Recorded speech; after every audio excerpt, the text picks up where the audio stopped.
अस्सलाम वालेकुम everyone, hope you all are doing good. अच्छा, आज हमारा सेकंड वीक है और हमारी क्लास जो है वो फोर्थ है। आज की क्लास जो है वो हमारे पास इम्पॉर्टेंट है क्योंकि हमने जो है वो बहुत ही इम्पॉर्टेंट टॉपिक को आज की क्लास में जो है वो समझना है, और वो है हमारे पास आज कि हमने लर्न करना है कि ऐसे कौन से स्किल्स हैं जो एक काउंसलर में प्रेजेंट होने चाहिए ताकि वो एक इफ़ेक्टिव काउंसलर बन सके। तो आज हमारा डे 4 है और वीक 2 है, और इस डे 4 में हमने या क्लास 4 में जो हमने टॉपिक कवर करने हैं वो हैं traits to become effective counsellor. इसमें हम वो तमाम स्किल्स को देखेंगे जो एक काउंसलर में प्रेजेंट होने चाहिए ताकि वो इफ़ेक्टिव काउंसलर कहलाए जाएँ। और दूसरा हमने एक छोटा-सा टॉपिक कवर करना है जो कि है डिफ़रेंस के बारे में, group counselling and group guidance में क्या डिफ़रेंस है। तो ये 2 टॉपिक आज हमने कवर करने हैं। आप सबने एक्टिव रहना है और ख़ास तौर पे फर्स्ट टॉपिक को अच्छे तरीके से जो है वो अंडरस्टैंड करना है, क्योंकि ये स्किल्स आप में प्रेजेंट होने चाहिए अगर आपने एज अ काउंसलर आगे अपना करियर परस्यू करना है। तो अब हम आते हैं अपने आज के फर्स्ट टॉपिक की तरफ जो है traits to become effective counsellor. इसमें हम 10 ऐसे ट्रेड्स देखेंगे, 10 ऐसे स्किल्स देखेंगे जो कि क्योर ट्रेड्स एंड स्किल्स हैं जो एक काउंसलर में प्रेजेंट होने चाहिए। ठीक है, तो उसमें से सबसे पहले हमारे पास आता है आइडेंटिफाई नीड्स एंड डिमांड्स।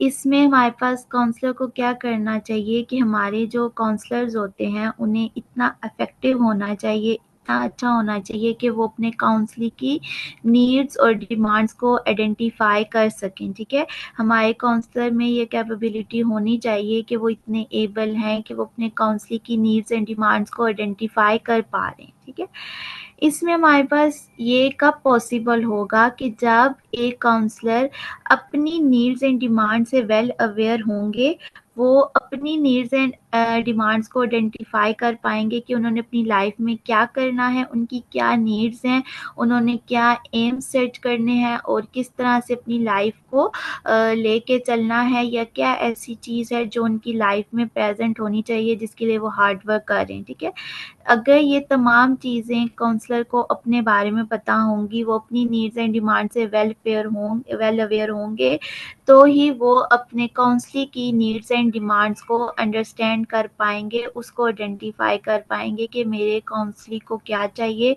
मेरे काउंसलिंग क्या एक्सपेक्ट कर रहे हैं और उनकी क्या डिमांड है कि उन्होंने किस हद तक इस चीज़ को कवर करना है या कैसे करना है। ठीक है, तो यहाँ पे हमारे पास जब एक काउंसलर आते हैं तो काउंसलर जो है उन्हें पता होना चाहिए कि काउंसलर उनके ट्रीटमेंट से या उनके थेरेपेटिक प्लान से क्या डिमांड कर रहे हैं और वो एट द एंड क्या रिजल्ट जो है वो एक्सपेक्ट कर रहे हैं। ठीक है, तो ये हमें इसी वे में पता चल सकेगा जब हमें अपनी तमाम नीड्स एंड डिमांड्स को पता होगा।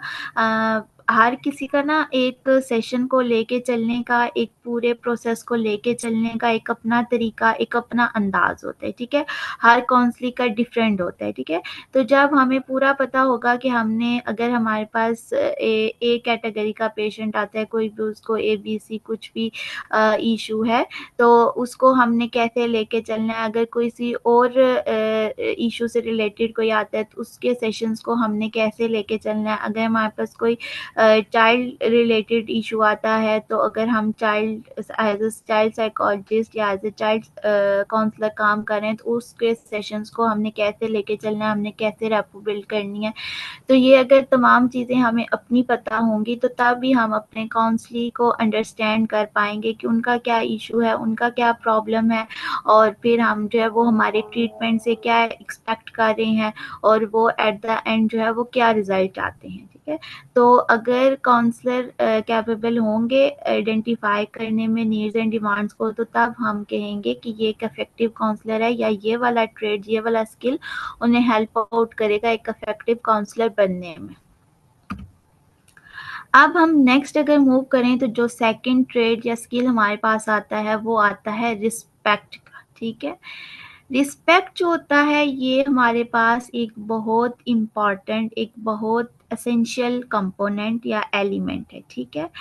ये रिस्पेक्ट क्या होती है, रिस्पेक्ट में हमेशा गिव एंड टेक वाला जो है वो एक कह लेते हैं हमारे पास गिव एंड टेक रिलेशनशिप होता है, ठीक है। अगर मैं रिस्पेक्ट दे रही हूँ अपने काउंसली को तो इन रिटर्न काउंसली भी मुझे रिस्पेक्ट कर रहे हैं। और जब रिस्पेक्ट का एक एलिमेंट डेवलप हो जाता है, एक रिस्पेक्ट आ जाती है थेरेपेटिक रिलेशनशिप में, आप अपने काउंसली की रिस्पेक्ट कर रहे हो, काउंसली आपकी रिस्पेक्ट कर रहे हैं, तो फिर हमारे पास हम जो बात अपने काउंसली को कहते हैं, जो टास्क देते हैं, वो उस रिस्पेक्ट के एलिमेंट की वजह से उसको पूरा करते हैं, उसको समझते हैं और अपने काउंसलर की बात भी मानते हैं, ठीक है। तो एक इफेक्टिव काउंसलर जो होते हैं वो अपने काउंसली को रिस्पेक्ट देते हैं, ठीक है, और उनकी जो काउंसली की डिग्निटी होती है उसको मेंटेन रखते हैं, ठीक है, और साथ में अपनी डिग्निटी को भी मेंटेन रखते हैं। जब काउंसलर अपनी डिग्निटी को मेंटेन रखते हैं तो वो कैपेबल होते हैं कि वो अपने काउंसली की भी डिग्निटी को भी मेंटेन रखें और फिर उनकी रिस्पेक्ट करें, ठीक है। ये जो रिस्पेक्ट का एक एलिमेंट होता है ना, ये हमें रैपो बिल्डिंग में बहुत हेल्प करता है, ठीक है। रैपो अपने काउंसली के साथ रैपो बिल्ड करने में रिस्पेक्ट बहुत ज़्यादा हेल्पफुल होती है, और ये हमारे पास एक एम्पैथेटिक और एक ट्रस्टवर्दी रिलेशनशिप्स बनाने में उनको फॉर्म करने में हेल्प करती है, ठीक है। इसलिए हमेशा आपने याद रखना है कि जब आप एक इंडिविजुअल को रिस्पेक्ट दोगे तो तभी अगला इंडिविजुअल आपको रिस्पेक्ट देगा या आपकी रिस्पेक्ट करेगा। तो एज अ काउंसलर आपने हमेशा जो है वो अपने काउंसली को रिस्पेक्ट देना, ठीक है। आप जिस भी प्रोफेशन में जिस तरह से काम कर रहे हैं, ठीक है, एज अ क्लिनिकल साइकोलॉजिस्ट कर रहे हैं, एज अ काउंसलर कर रहे हैं, एज अ चाइल्ड साइकोलॉजिस्ट कर रहे हैं, एज अ एडिक्शनल काउंसलर कर रहे हैं, ठीक है। जो भी काम आप कर रहे हैं उसमें आपने रिस्पेक्ट देनी है, ठीक है। रिस्पेक्ट एक मेजर, एक एसेंशियल एलिमेंट है। इन रिटर्न फिर आपको रिस्पेक्ट मिलेगी और आप ऑब्जर्व करोगे कि ये एलिमेंट आपको कितने इफेक्टिव रिजल्ट्स दे रहा है। फिर हम नेक्स्ट मूव करें तो हमारे पास नेक्स्ट जो एक थर्ड ट्रेड या स्किल आता है वो आता है ओपन टू एक्सपीरियंस। अब हमारे पास जो इफेक्टिव काउंसलर होते हैं वो हमेशा ओपन टू एक्सपीरियंस होते हैं, ठीक है। ओपन टू एक्सपीरियंस का क्या मतलब होता है कि आप कोई भी काउंसलर जो है हमेशा ये नहीं कहता कि मैं बहुत कुछ लर्न कर रहा हूँ, ठीक है, बस अब मैंने आगे कुछ नहीं सीखना, मुझे सारा कुछ आ गया है, मैंने सारी टेक्निक, सारी थेरेपीज़, सारी स्कूल ऑफ थॉट्स और सारे तरह के असेसमेंट टूल्स मैंने लर्न कर लिया, अब इसके बाद कुछ नहीं आएगा, ठीक है। तो वो क्या होगा, अगर कोई काउंसलर ये चीज़ें सोच रहे हैं तो वो कभी भी अपनी लाइफ में ग्रो नहीं कर सकेंगे, कभी भी अपनी लाइफ में आगे नहीं बढ़ सकेंगे, कभी भी न्यू चीज़ों को लर्न नहीं कर सकेंगे। ऑन द अदर हैंड जो एक और काउंसलर हैं जो हमेशा न्यू चीज़ों को लर्न कर रहे हैं, वो रोज़ कोई ना कोई आर्टिकल पढ़ रहे हैं, कोई ना कोई रिसर्च पढ़ रहे हैं कि कौन सी न्यू टेक्निक आई है या क्या मेजर प्रॉब्लम्स हैं जो आजकल इश्यूज़ की तरफ लीड कर रहे हैं, या क्या ऐसी चीज़ है जो हमें लर्न करनी चाहिए, कौन-सी ऐसी टेक्निक है जो हमें हेल्प आउट करेगी, या ऐसी कौन-सी एक टिप है जो हम लेके चल सकते हैं, जो हमें रैपो बिल्डिंग में हेल्प करेगी, और क्या ऐसे स्टेप्स हैं जो हमें बेस्ट डायग्नोसिस के लिए लीड करेंगे। तो वो जो हैं वो अपनी लाइफ में बहुत ज़्यादा ग्रो कर जाएँगे, ठीक है? उनमें टेंडेंसी होगी कि वो ग्रो करें, ठीक है?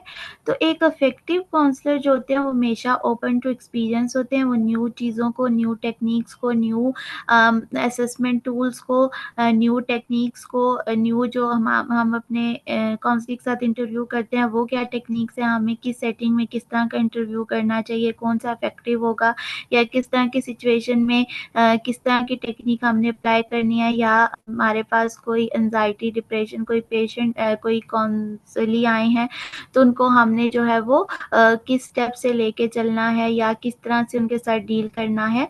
तो वो क्या होगा कि वो हमेशा ग्रो करते जाएँगे, उनमें टेंडेंसी है कि उन्होंने न्यू चीज़ों को लर्न कर रहे हैं, और हमारे पास जो एक इफेक्टिव काउंसलर होते हैं वो हमेशा अपने काउंसली से भी लर्न करते हैं, ठीक है? आपने हमेशा अपने एज़ अ काउंसलर अपने एक्सपीरियंसेस से भी लर्न करना है, और आपने अपने जो काउंसली हैं उनके एक्सपीरियंस से भी लर्न करना है, ठीक है? अब जब मैं एज़ अ स्पीच थेरेपिस्ट एक सेटिंग में काम कर रही होती हूँ, तो एक मेरे पास कोई भी बच्चा आए तो वो उसकी जितनी भी हिस्ट्री होती है, ठीक है? वो मेरे लिए लर्निंग होती है, ठीक है? मुझे पता चलता है कि कहाँ पे न्यू इश्यूज़ इमर्ज हो रहे हैं जिसकी वजह से ये चीज़ भी हो सकती है, या अगर बच्चे में स्पीच डिले आ रहा है, तो जो मैंने फैक्टर्स पढ़े हैं उसके साथ ये जो एक न्यू चाइल्ड मेरे पास आया है, इन्होंने जो चीज़ रिपोर्ट किया है ये भी हो सकता है, ठीक है? तो इस तरह से मेरी नॉलेज में इज़ाफ़ा हो जाता है, मेरी हर डे पे लर्निंग जो है वो एनहांस करती है और मैं ग्रो करती हूँ। सिमिलरली जो काउंसलर होते हैं वो भी हमेशा अपने हर काउंसलिंग से एक न्यू चीज़ लर्न करते हैं, और जब वो उन काउंसलिंग को लेके चल रहे होते हैं, जो उनके लिए रिहैबिलिटेशन प्लान बनाते हैं, जो उनके लिए थेरेपेटिक प्लान बनाते हैं, वो उससे भी लर्न कर रहे होते हैं, ठीक है? तो ये तब भी हमारे पास पॉसिबल हो सकता है जब हम ओपन टू एक्सपीरियंस होंगे, हर एक्सपीरियंस से अपने भी और अपने इर्द-गिर्द के लोगों के एक्सपीरियंस से भी लर्न करेंगे, और ये तब पॉसिबल होगा जब हम अपनी फील्ड में अपने आप को डायनामिक रखेंगे। डायनामिक का क्या मतलब होता है कि आप फ्लेक्सिबल हो, आप अपने आप को जो है वो रिजिड नहीं करते, आप फ्लेक्सिबल होते हो, अब आप हर किसी के एक्सपीरियंस से, अपने एक्सपीरियंस से, हर स्टेप से लर्न करते हैं, और आप अपनी फील्ड में अपने आप को अपडेट रखते हैं। आपको पता होता है कि कौन-सी टेक्निक्स अब नहीं यूज़ हो रही, कौन-सी टेक्निक्स जो हैं वो यूज़ हो रही हैं, कौन से असेसमेंट टूल्स आप या इंटरव्यू टेक्निक्स नहीं यूज़ हो रही, और कौन-सी आप ज़्यादा इफेक्टिव हमें रिजल्ट दे रही हैं और फ्रीक्वेंटली यूज़ हो रही हैं, ठीक है? तो ये था हमारे पास ओपन टू एक्सपीरियंस। अब अगर हम आगे मूव करें तो आगे हमारे पास आता है ओन डिसीजन। अब हमारे पास जो इफेक्टिव काउंसलर होते हैं, जो बेस्ट काउंसलर होते हैं, वो हमेशा अपने डिसीजन को ओन करते हैं, ठीक है? और हमेशा अपनी जो मिस्टेक्स होती हैं उनसे लर्न करते हैं और उनको एडमिट करते हैं, ठीक है? एक काउंसलर से भी मिस्टेक हो सकती है, ठीक है? हम ये नहीं कहते कि वो बिल्कुल परफेक्ट इंसान बन गए हैं, अब उनसे कोई मिस्टेक नहीं हो सकती, उनसे हो सकती है, ठीक है? काउंसलर भी एक ह्यूमन बीइंग है, एक नॉर्मल ह्यूमन बीइंग है जो अपनी लाइफ में मिस्टेक कर सकते हैं, ठीक है? लेकिन इफेक्टिव काउंसलर क्या होते हैं कि वो अपनी मिस्टेक्स को एडमिट करते हैं, ठीक है? वो ये नहीं कहते नहीं ये मेरी वज़ह से तो नहीं हुआ, ये आपकी वज़ह से हुआ है, ये काउंसलिंग की वज़ह से, वो नहीं, वो जहाँ पे वो गलत होते हैं वो इस चीज़ को एडमिट करते हैं कि हाँ, अगर ये टेक्निक नहीं इफेक्टिव हुई तो ये मेरा डिसीजन था, मैंने काउंसलिंग को कहा कि हम पहले इस तरह से इस चीज़ को पहले टारगेट कर लेते हैं, लेकिन इस चीज़ से और प्रॉब्लम आती है, हम अगर दूसरे बिहेवियर को टारगेट करते हैं तो मे बी हमें इफेक्टिव रिजल्ट मिलते हैं। तो काउंसलर जो होते हैं वो इस तमाम चीज़ों को एडमिट करते हैं, अपनी मिस्टेक को, जहाँ से उनसे थोड़ी-सी मिस्टेक होती है वो उसको एडमिट करते हैं, और वो जो भी डिसीज़न बनाते हैं उसको ओन करते हैं, और फिर अगर उस डिसीज़न के साथ जितने रिस्क एसोसिएट होते हैं वो उन तमाम रिस्क को भी टारगेट करते हैं, ठीक है? उसको ओन करते हैं, जितने उनके उस बिहेवियर से, उस डिसीज़न के साथ एसोसिएट रिस्क होंगे, वो काउंसलर, एक इफेक्टिव काउंसलर उन सबको ओन करेगा, उनको एडमिट करेगा, उनको एक्सेप्ट करेगा। अब हमारे पास जो है वो जब काउंसलिंग आते हैं ना, तो उनके 2-3 ऐसे बिहेवियर होते हैं जिन पे हमें काम करना होता है, ठीक है? तो हम क्या करते हैं कि हम सारे बिहेवियर को तो एट अ टाइम जो है वो टारगेट नहीं करते ना, तो हम एक-एक बिहेवियर को लेके चलते हैं, ठीक है? फॉर एग्ज़ाम्पल काउंसलर कहते हैं कि हम पहले ए बिहेवियर को जो है वो लेके चलते हैं। हम पहले ए बिहेवियर को टारगेट करते हैं और इसको पहले जो है वो रिज़ॉल्व करते हैं, ठीक है? लेकिन वो जो ए बिहेवियर होता है वो थोड़ा-सा टफ बिहेवियर होता है, और वो ऐसा बिहेवियर होता है जो क्लाइंट के लिए थोड़ी-सी ज़्यादा मुश्किलात जो है वो क्रिएट कर रहा होता है, और उससे क्लाइंट जो होता है वो मज़ीद जो है बहुत ज़्यादा डिस्टर्ब होता है, ठीक है? लेकिन जो बाकी के बी एंड सी बिहेवियर होते हैं वो ऐसे बिहेवियर होते हैं जो हमारे पास क्लाइंट की, हमारे काउंसलिंग की लाइफ में कम इश्यूज़ को लेके आ रहे हैं, और उससे ज़्यादा डिस्टर्बेंस काउंसलिंग की लाइफ में नहीं हो रही, ठीक है? तो हमें पहले वो बी एंड सी को टारगेट करना चाहिए था, लेकिन जो हमारे पास काउंसलर हैं उन्होंने ए बिहेवियर को टारगेट कर लिया।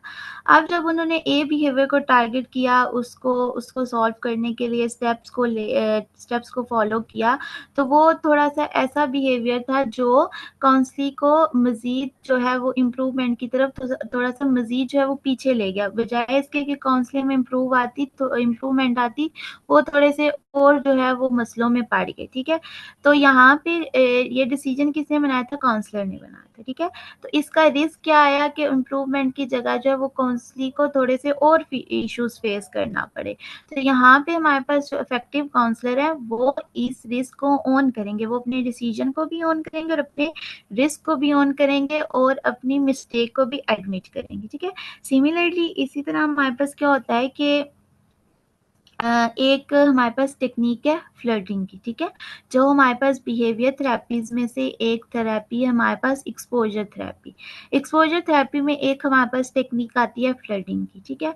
अब फ्लर्टिंग एक ऐसी टेक्निक है जो हमारे पास लास्ट ऑप्शन होता है, ठीक है। और उस टेक्निक में ये बेसिकली टेक्निक उन लोगों के लिए यूज होता है जिनको किसी किस्म का कोई फेयर या फोबिया होता है, ठीक है। जैसे किसी को एलिवेटर का फोबिया होता है या एक्सलेटर का फोबिया होता है, किसी को हाइट फोबिया होता है, किसी को वाटर फोबिया होता है, किसी को कॉकरोच फोबिया होता है, किसी को लिजर्ड फोबिया होता है। तो हर किसी के ना डिफरेंट फोबियाज होते हैं, ठीक है।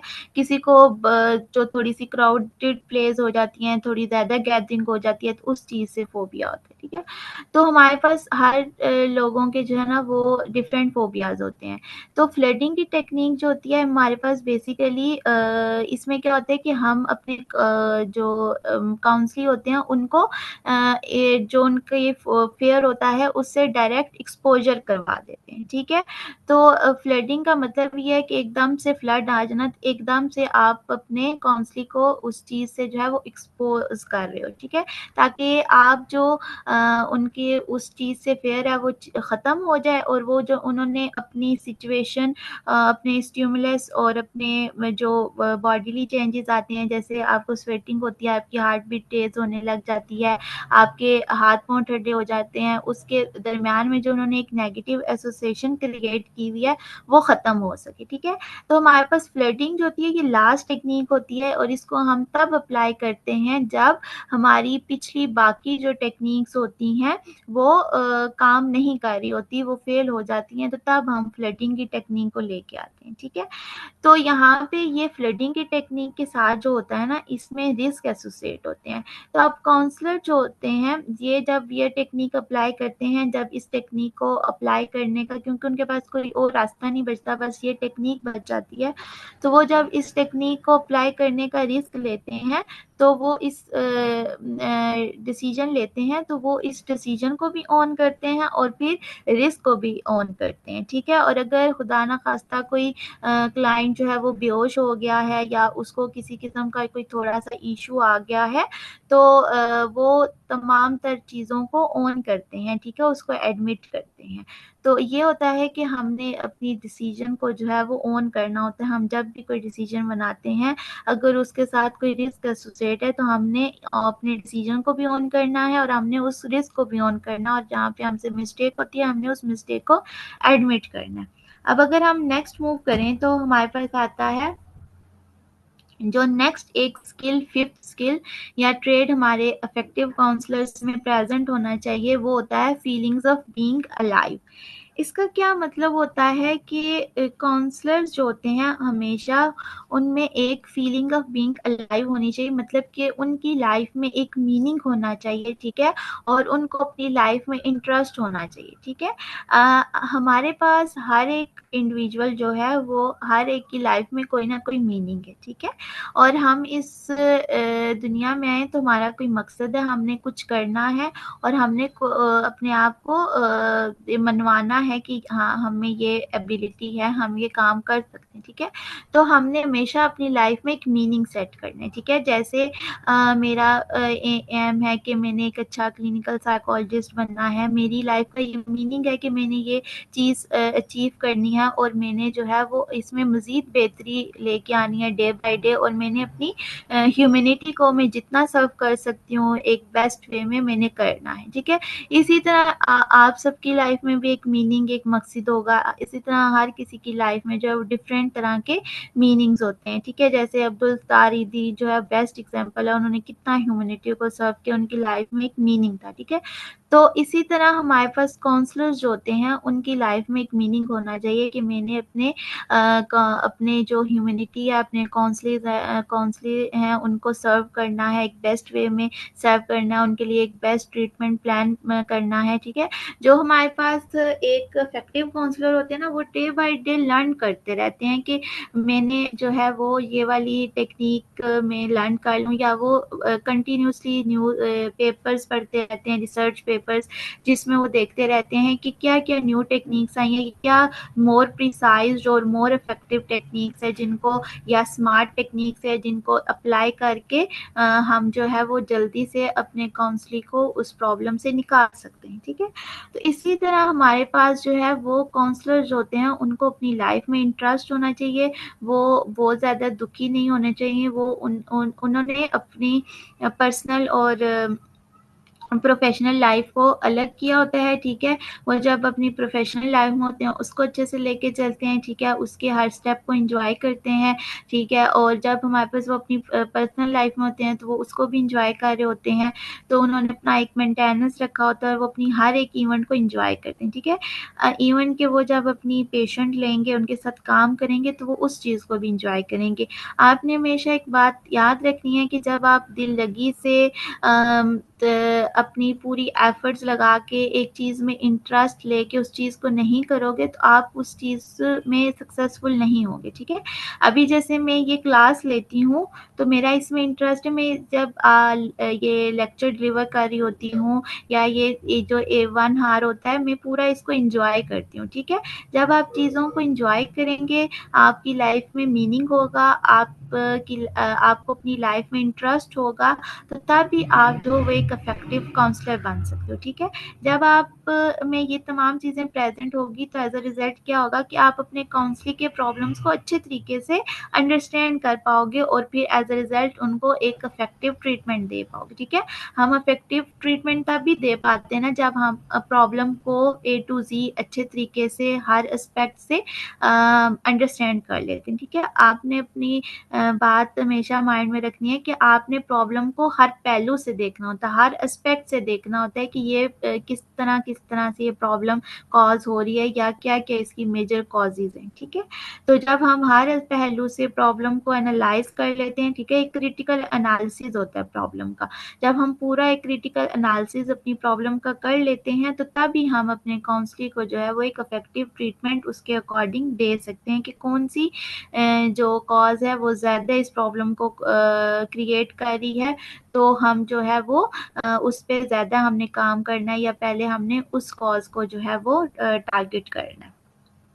फिर हमारे पास आगे नेक्स्ट स्किल आता है ऑथेंटिक। ठीक है, ऑथेंटिसिटी हमारे जो काउंसलर हैं उनको ऑथेंटिक होना चाहिए। ठीक है, उनमें ऑथेंटिसिटी होनी चाहिए। इसका क्या मतलब है कि वो सिंसियर और जेन्युइन हो। ठीक है, जैसे हमने अपने प्रीवियस लेक्चर्स में भी डिस्कस किया कि एक काउंसलर को सिंसियर होना चाहिए, अपनी एफर्ट्स की टर्म में सिंसियर होना चाहिए, अपने काउंसलिंग को एक क्लियर पिक्चर देनी चाहिए थेरेपेटिक प्लान की कि वो कौन सी टेक्निक्स को लेके चलेंगे और किस तरह से पहले कौन से बिहेवियर को टारगेट करेंगे और मैक्सिमम कितना टाइम लग जाएगा उसको रिकवर करने में, फिर हम जो है वो दूसरा बिहेवियर टारगेट करेंगे और कितने सेशंस जो है वो एक्सपेक्टेडली हमारे पास लग जाएंगे और कितने रिजल्ट, कितने परसेंट हम रिजल्ट जो है वो एक्सपेक्ट कर रहे हैं। ठीक है, तो ये है कि हमारे पास काउंसलर को सिंसियर होना चाहिए। और जेन्युइन का क्या मतलब है कि आपके एक्शंस और आपके वर्ड्स जो हैं वो मैच करने चाहिए, आपकी ओरिजिनल पर्सनैलिटी होनी चाहिए, आपका आइडियल और रियल सेल्फ जो है वो उसमें किसी किस्म की कोई डिस्क्रिपेंसी नहीं होनी चाहिए, वो मैच होना चाहिए। ठीक है, तो ये तमाम चीज़ें जो है वो हमें एक ऑथेंटिक काउंसलर बनने में हेल्प करते हैं। जब हम ऑथेंटिक होंगे, हम सिंसियर होंगे, हम जेन्युइन होंगे, तो हम जो है वो एक इफेक्टिव काउंसलर बन सकते हैं। फिर हमारे पास नेक्स्ट आता है गुड सेंस ऑफ ह्यूमर। ठीक है, एक जो इफेक्टिव काउंसलर होते हैं उनमें गुड सेंस ऑफ ह्यूमर भी प्रेजेंट होना चाहिए, ठीक है। ये जो सेंस ऑफ ह्यूमर होता है ना, ये आपको प्रॉब्लम आपकी उस तरह से सॉल्व तो नहीं कर सकता, ठीक है। उस तरह से ये आपको सोल्यूशन तो नहीं देता, सोल्यूशन नहीं दे सकता, लेकिन एटलीस्ट आप जिस सिचुएशन में फंसे हुए हो, आपको उस सिचुएशन से जितना स्ट्रेस, जितनी एंजाइटी आ रही है आपको, जितने मसले मसाइल आ रहे हैं, तो और जितना आप उससे सैड हुए हो, फ्रस्ट्रेट हुए हो, उस थोड़ी देर में उसमें जो है वो एक थोड़ी सी खुशी या थोड़ा सा हंसना, ये जो सेंस ऑफ ह्यूमर होता है, ये आपको वो देता है, आपको हेल्प करता है कि आप इतनी ज़्यादा स्ट्रेसफुल सिचुएशन में थोड़ा सा जो है वो खुश हो जाओ, या थोड़ा सा जो है वो स्माइल कर लो, ठीक है। ये जो हमारे पास गुड सेंस ऑफ ह्यूमर है, ये हमारे पास हमारी जो REBT थेरेपी है, उसकी जो इमोटिव टेक्निक्स हैं, जो हम इमोटिव टेक्निक्स यूज़ करते हैं, उसमें से एक हमारे पास ह्यूमर भी है, ठीक है। तो हमारे पास जो इफेक्टिव काउंसलर होते हैं, वो हमारे पास हेल्दी ह्यूमर को एंजॉय करनी है। ये आपने हमेशा बात याद रखनी है कि हमारे पास ह्यूमर में और किसी को उसके एक वीक पॉइंट पे टारगेट करना, उसका मजाक बनाना, उसको क्रिटिसाइज करना, दोनों डिफरेंट चीज़ें, ठीक है। तो हमने ह्यूमर जो है वो प्रैक्टिस करनी है, हमने किसी को टारगेट नहीं करना, किसी की वीकनेस पे उसका मजाक नहीं बनाना। अगर वो कोई वर्ड कहीं किसी चीज़ पे गलत बोल गए, तो हमने हमेशा जो है वो उस पे उसका हंसी मजाक नहीं बनाना, ठीक है। किसी की एक गलती पे, उसकी मिस्टेक पे, उसके किसी वीक पॉइंट पे हमेशा हर चीज़ पे मजाक बनाना, उसका हंसी मजाक के ग्रुप में बैठे हुए उड़ाना, और एक सेंस ऑफ ह्यूमर, कोई जोक क्रैक करना जो जनरल बात पे हो, दोनों डिफरेंट चीज़ें हैं, ठीक है।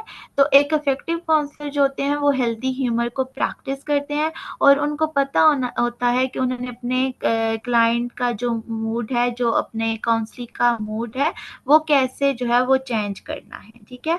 और हमेशा वो जो है हमारे पास जो इफेक्टिव काउंसलर होते हैं, वो हमेशा इस चीज़ को लर्न करते रहते हैं, इस चीज़ के बारे में पढ़ते रहते हैं कि हमने कैसे गुड सेंस ऑफ ह्यूमर जो है वो डेवलप करना है, बगैर किसी को टारगेट किए या बगैर किसी क्रिटिसिज्म के, ठीक है। अब हमारे पास डिफरेंट शोज़ होते हैं, ठीक है। जैसे हम जो है वो अपने, अगर हम थोड़ा-सा पीछे चले जाएँ, जो हमारे चाइल्डहुड के ड्रामाज़ थे, डिफरेंट ड्रामाज़ आते थे, जैसे एनक वाला जीन आता था। इस तरह के जो हमारे पास ड्रामाज़ होते थे, और या फिर हम कोई ऐसे नॉवेल्स पढ़ लें, ठीक है। छोटे-मोटे नॉवेल्स होते हैं, या एनक वाला जीन, या इस तरह के एक आंगन टेरा, या इस तरह के कुछ ड्रामा होते हैं, जो हमें गुड सेंस ऑफ ह्यूमर जो है वो डेवलप करने में हेल्प आउट करते हैं, ठीक है। या डिफरेंट कॉमेडियन बुक्स होती हैं, तो बीइंग अ काउंसलर हमें ये ड्रामास भी देखने चाहिए, और ये थोड़ी सी बुक्स भी रीड करनी चाहिए, ताकि हम जो है वो गुड सेंस ऑफ ह्यूमर को डेवलप कर सकें। तो गुड सेंस ऑफ ह्यूमर जो होता है, ये आपको अपने काउंसलिंग के मूड को चेंज करने में भी हेल्प करता है, और ये एक बहुत ही इम्पॉर्टेंट और स्किल है, एक बहुत ही एसेंशियल ट्रेड है, जो आपको इफेक्टिव काउंसलर बनने में हेल्प आउट करेगा। फिर हमारे पास एक जो 8th नंबर वाला है, ये एक इम्पॉर्टेंट ट्रेड या स्किल है। इसमें क्या है, मेक एंड एक्सेप्ट मिस्टेक। अब हमारे पास जो एक काउंसलर होते हैं, वो अपनी मिस्टेक को एक्सेप्ट करते हैं। पहले वो मिस्टेक करते हैं, ठीक है, क्योंकि वो एक नॉर्मल ह्यूमन बीइंग है, और वो उनसे भी मिस्टेक हो सकती है, या वो भी मिस्टेक कर सकते हैं, ठीक है। फिर वो उसको एक्सेप्ट करते हैं, और वो फिर उसको चेंज भी करते हैं, ठीक है। अब यहाँ पे हमारे पास क्या होता है कि कभी कभार काउंसलर जो हैं, वो उन्होंने एक ऐसी टेक्निक को लेके चले हैं जिससे इफेक्टिव रिजल्ट नहीं आए, ठीक है।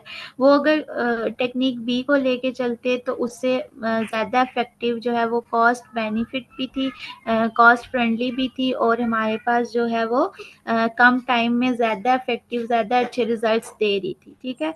तो लेकिन यहाँ पे काउंसलर से क्या मिस्टेक होगी कि उन्होंने टेक्निक ए को अडॉप्ट कर लिया, वो टेक्निक ए से बिहेवियर को चेंज करने की कोशिश कर रहे थे, लेकिन वो टाइम भी बहुत ज़्यादा ले रही थी, बहुत ज़्यादा जो है वो एक्सपेंसिव भी थी, और उससे हमें जो है वो इतने अच्छे रिजल्ट्स भी नहीं मिले। तो यहाँ पे एक इफेक्टिव काउंसलर उस मिस्टेक उनसे हो गई थी कि अब उन्होंने उस मिस्टेक को एक्सेप्ट किया और वो उसको अब चेंज करेंगे। वो बिहेवियर जो बी टेक्निक है अब उसको अच्छे तरीके से लेके चलेंगे, और उससे जो है वो अपने काउंसलिंग के बिहेवियर को चेंज करेंगे। अब हमारे पास जो एक इफेक्टिव काउंसलर होते हैं उनमें कंपनसेशन प्रेजेंट होनी चाहिए। अब कंपनसेशन यहाँ पे कैसे कर सकते हैं काउंसलर, कि अब जो एक्स्ट्रा सेशंस लगेंगे, ठीक है, हम पहले टेक्निक ए को लेके जा रहे थे, उससे बिहेवियर को चेंज करने की कोशिश कर रहे थे, लेकिन वो सारा हमारा टाइम वेस्ट हो गया, हमारे सेशंस वेस्ट हो गए, उससे हमें इफेक्टिव रिजल्ट नहीं मिला। तो अब हम जो है वो टेक्निक बी को लेके चलेंगे, लेकिन अब टेक्निक बी को अप्लाई करने में जितने सेशंस लगेंगे, अब एक इफेक्टिव काउंसलर जो है वो कंपनसेट करेंगे और उन सेशंस के एक्स्ट्रा सेशंस के की पेमेंट अपने काउंसलर से नहीं लेंगे। क्यों नहीं लेंगे? क्योंकि ये तमाम एक्स्ट्रा सेशंस जो हैं वो काउंसलर की अपनी मिस्टेक की वजह से लग रहे हैं, और उन्होंने अपनी मिस्टेक को एक्सेप्ट किया, उसको चेंज किया, और वो अब कंपनसेट भी कर रहे हैं कि जो टेक्निक बी को अप्लाई करने में सेशंस लग रहे हैं वो उसमें उसकी पेमेंट नहीं ले रहे, ठीक है। तो ये भी एक इम्पॉर्टेंट ट्रेड है जो हमारे इफेक्टिव काउंसलर्स में प्रेजेंट होना चाहिए, और यही ट्रेड जो है वो उन्हें एक इफेक्टिव काउंसलर बनने में हेल्प आउट करता है।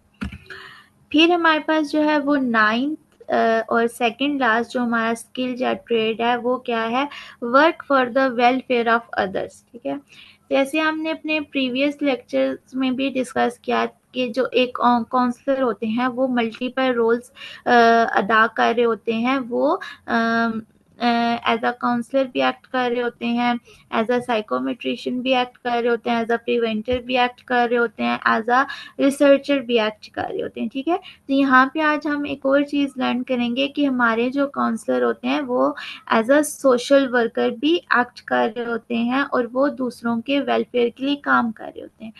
आपने हमेशा एक बात याद रखनी है, being a counsellor, being a clinical psychologist, being a child psychologist, या बीइंग अ सबसे बड़ी बात बीइंग अ साइकोलॉजिस्ट, कि आप जब इस फील्ड में आते हो ना, तो आपने ये फील्ड क्यों चूज़ की है कि आपने अपनी ह्यूमैनिटी को एक अच्छे वे में सर्व करना है, ठीक है।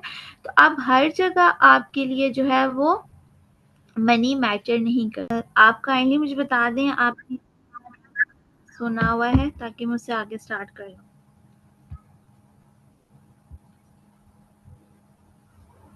मैंने चैट में ये लिखा था, हम सेकंड लास्ट पॉइंट पे थे जहाँ work for the welfare of others हम डिस्कस कर रहे थे कि कभी कभी सोशल वर्कर के तौर पे भी हम काम करते हैं। चलिए ठीक है, थैंक यू सो मच।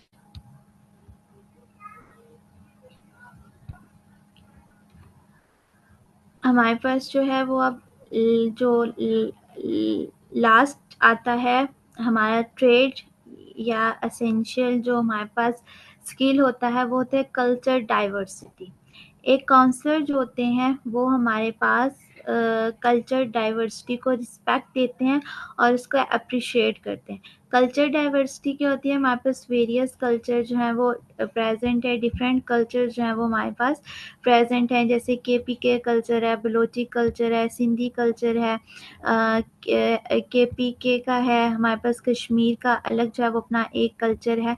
तो ये तमाम चीज़ें जो होती हैं ये कल्चर डाइवर्सिटी के अंदर आ जाती हैं, ठीक है। या अगर हम इस्लामाबाद में रहते हैं या इसकी हम स्पेसिफिक इस एरिया की बात करें, तो इसमें भी हमारे पास जो है वो वेरियस डिफरेंट जो है वो कल्चर्स प्रेजेंट हैं, ठीक है। जैसे कश्मीर वाले भी प्रेजेंट हैं यहाँ पे, केपीके से भी जो बिलोंग करते हैं वो भी इंडिविजुअल्स यहाँ पे रहते हैं, गिलगित वाले भी रहते हैं, बलूचिस्तान वाले भी रहते हैं। तो एक हमारे पास जो अच्छा इफेक्टिव काउंसलर होता है वो इन तमाम जो कल्चर डाइवर्सिटीज हैं या कल्चर डिफरेंसेस हैं इन सबको एक्नॉलेज करते हैं, इन सबको अंडरस्टैंड करते हैं, इन सबको रिस्पेक्ट देते हैं और इन सबको अप्रिशिएट करते हैं।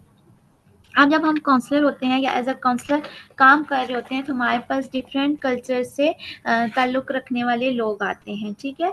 हमने जो होते हैं वो सब कल्चर्स को रिस्पेक्ट देनी होती है, ठीक है। जब हम सब कल्चर्स को, हर तरह के कल्चर से ताल्लुक़ रखने वाले लोगों को रिस्पेक्ट देते हैं तो वो एज अ रिटर्न हमारे पास क्या होता है, एज अ रिजल्ट क्या होता है कि हम उनके कॉन्फिडेंस को गेन कर लेते हैं, ठीक है। और हम जो हैं वो फिर जो उनके साथ अटेंडेंट आते हैं, उनके जो इन्फॉर्मेंट होते हैं, उनका कॉन्फिडेंस जो है वो हम गेन कर लेते हैं, उनका हमारे ऊपर एक ट्रस्ट हो जाता है जो हमें ट्रीटमेंट को एक स्मूथ, एक इफेक्टिव वे में लेके जाने में हेल्प आउट करते हैं, ठीक है। अब हमारे पास क्या होता है कि ये तब भी पॉसिबल होता है जब हम तमाम कल्चर डाइवर्सिटीज़ को एक्सेप्ट करेंगे, उनको अप्रिशिएट करेंगे और उनको रिस्पेक्ट देंगे।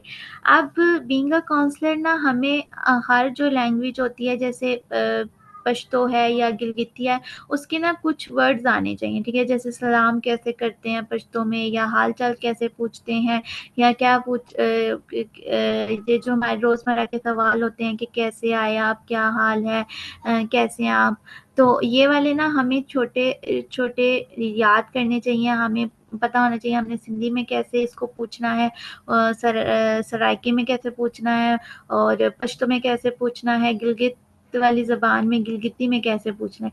जब हम हमारे पास कोई इस तरह से कल्चर डाइवर्सिटी से ताल्लुक़ रखने वाले इंडिविजुअल्स आते हैं, तो जब हम थोड़े से वर्ड जो हैं वो पश्तो में बोलते हैं, तो वो उनका ना हमारे ऊपर एक ट्रस्ट बिल्ड हो जाता है, ठीक है, जो हमें रैपो बिल्डिंग में हेल्प आउट करता है और आगे स्मूथली ट्रस्टफुल रिलेशनशिप बिल्ड करने में हेल्प आउट होता है, ठीक है।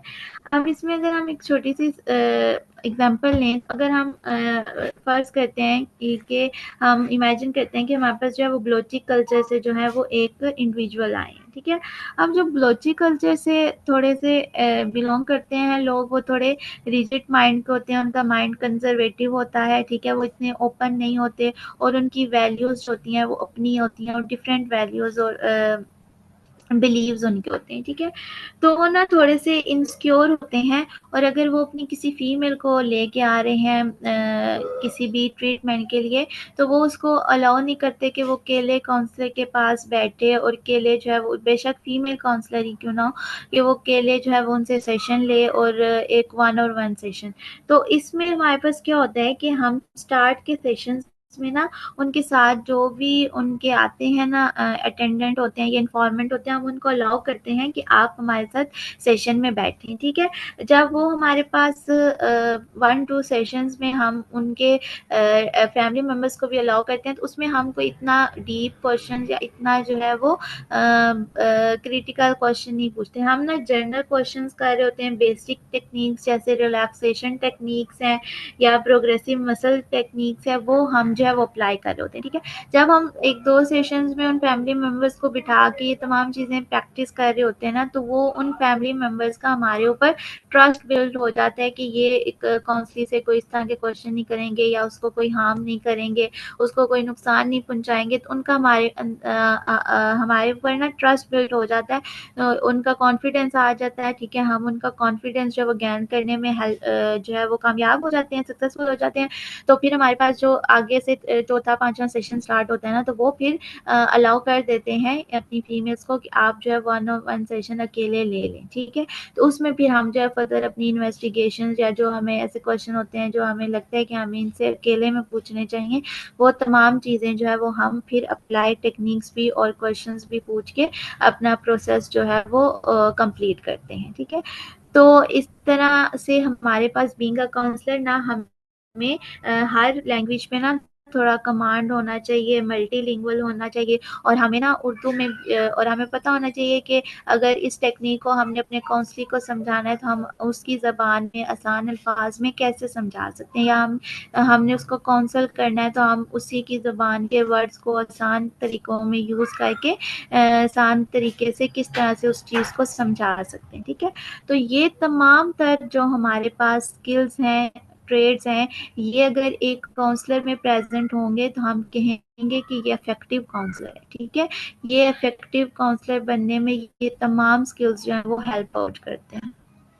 अब हम अपने आज के नेक्स्ट और लास्ट टॉपिक की तरफ मूव करते हैं, जो कि छोटा सा है। वो है हमारे पास group counselling and group guidance. ठीक है, जिस तरह से हमने स्टार्ट का जो हमारा वेरी फर्स्ट लेक्चर था उसमें जैसे हमने काउंसलिंग और गाइडेंस के बारे में पढ़ा था, तो वैसे ही हमारे पास वो था एक इंडिविजुअल लेवल पे हम किसी को गाइड कर रहे हैं या काउंसल कर रहे हैं। तो जब हमारे पास कुछ कॉमन इश्यूज आ जाते हैं, कुछ कॉमन प्रॉब्लम्स आ जाते हैं जो हर इंडिविजुअल जो है वो उसको फेस कर रहा होता है, एक ही लेवल पे फेस कर रहा होता है, तो उसके लिए फिर हम ग्रुप काउंसलिंग या फिर ग्रुप गाइडेंस जो है वो देते हैं। तो अब हम देखते हैं कि इन दोनों में ग्रुप काउंसलिंग या ग्रुप गाइडेंस में हमारे पास क्या डिफरेंस है। तो ग्रुप काउंसलिंग जो होती है ना, ये हमारे पास रिलेटिवली परमानेंट जो हमारे पास प्रॉब्लम्स होती हैं, जो थोड़ी सी ज़्यादा problem mild to moderate level की होती हैं, उनके साथ डील करने के लिए हम जो है वो ग्रुप काउंसलिंग को प्रेफर करते हैं। और ग्रुप गाइडेंस क्या होती है, जो हमारी टेम्परेरी सी थोड़ी सी देर के लिए प्रॉब्लम है, उसके लिए जो हमें हेल्प चाहिए होती है वो फिर ग्रुप गाइडेंस के अंदर आती है। ठीक है, जैसे अगर हम जो है वो हमने किसी एक न्यू इन्वायरमेंट में जाना है, ठीक है, और 3-4 लोग हैं, उन्होंने एक न्यू इन्वायरमेंट में जाना है और उस इन्वायरमेंट का उनको पता नहीं है कि वो किस तरह से, उसके रास्ते कैसे हैं, या उसमें हमने क्या-क्या चीज़ लेके जानी है, क्या चीज़ इम्पोर्टेंट होती है। तो वो जो एक पर्सन जो है वो उनको गाइड करेगा, तो वो गाइडेंस हो जाएगी। ठीक है, वो टेम्परेरी सा उनका प्रॉब्लम है, उन्होंने सुबह किसी एक न्यू इन्वायरमेंट में किसी इंटरव्यू के लिए या किसी कोई लेक्चर देने के लिए, कोई मोटिवेशनल स्पीकिंग के लिए जाना है, तो वो उनका थोड़ा सा प्रॉब्लम है, टेम्परेरी का ख़त्म हो जाएगा। ठीक है, लेकिन काउंसलिंग में हमारे पास इसी तरह हमारे स्ट्रेसफुल इवेंट्स आ जाते हैं जिन्हें हमें कोप अप करने में थोड़ा ज़्यादा टाइम लगता है, तो वो एक ग्रुप ऑफ पीपल जो है वो उस चीज़ से गुजर रहे होते हैं। ठीक है, तो उसके लिए जो हम काउंसलिंग करते हैं, काउंसल उनको करते हैं प्रॉपर एक प्रोसीजर के थ्रू, वो फिर ग्रुप काउंसलिंग के अंदर आ जाती है।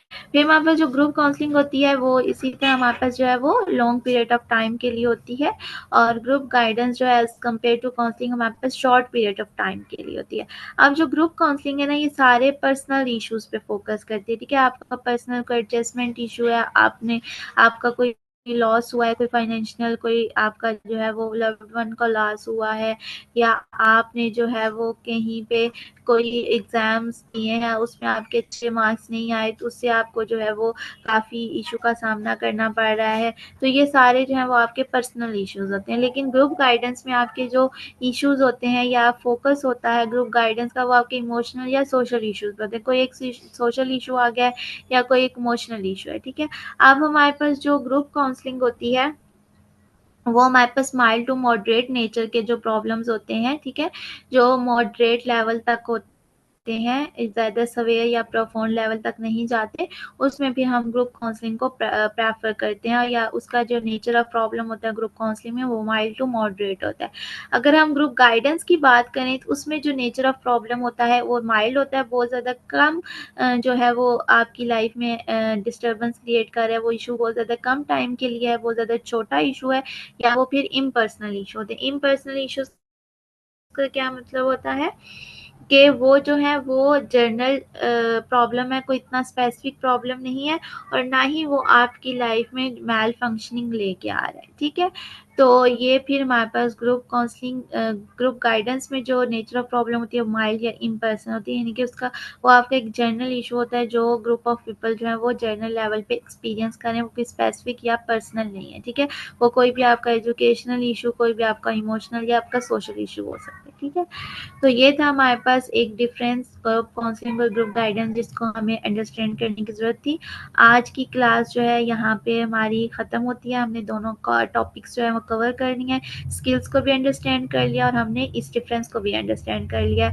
आई होप आपने इस लेक्चर से बहुत चीज़ें लर्न की होंगी और ये आपके लिए हेल्पफुल होगा। अब इससे रिलेटेड आपका कोई भी क्वेश्चन है तो आप पूछ सकते हैं, माइक ओपन करके भी और चैट बॉक्स में भी आप